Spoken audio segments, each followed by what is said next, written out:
Hi வணக்கம். நான் உங்கள் திருப்பூர் இலக்கியாங்க. எனக்கு கொஞ்சம் உடம்பு சரியில்லை, அதனால் வாய்ஸ் கொடுத்து வீடியோ போட முடியலை.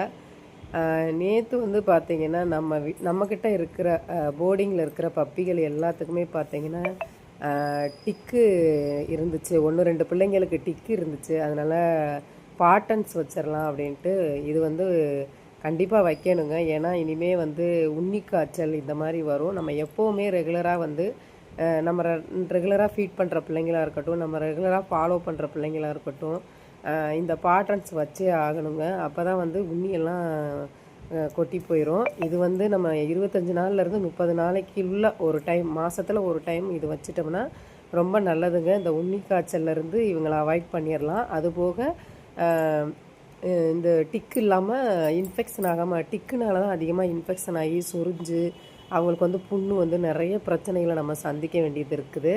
அதனால் வந்து எல்லாருமே நம்மக்கிட்ட கையில் இருக்கிற பப்பிகளாக இருக்கட்டும், ஸ்ட்ரீட்டில் இருக்கிற பப்பிகளாக இருக்கட்டும், எடுத்துகிட்டு போய் அவங்கவுங்க வெயிட்டுக்கு தகுந்த மாதிரி பார்த்து இந்த பாட்டன்ஸ் வச்சுக்கோங்க. அப்போ தான் வந்து நம்ம நிறைய பிரச்சனைகளிலிருந்து இந்த பிள்ளைங்களை காப்பாற்ற முடியும்.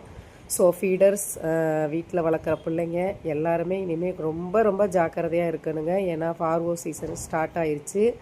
என் பிள்ளைங்களே அடிக்கடி ஒரு பிள்ளை சாப்பிட மாட்டேங்குதுங்க. அதனால் நான் ஃபாலோ பண்ணிக்கிட்டே இருக்கேன். டெய்லி ஃபுட்டு வைக்க போகிறதுனால தயவு செய்து ஃபீட் பண்ணுறவங்க, பிள்ளைங்களை பார்த்துக்கிட்டு இருக்கிறவங்க, வீட்டில் பிள்ளைங்க 2-3 பிள்ளைங்க வச்சுருக்கவங்கலாம் கொஞ்சம் கவனமாக இருங்க. ஏன்னா இது ஃபார்வோ சிடி சீசன். தேங்க்யூ.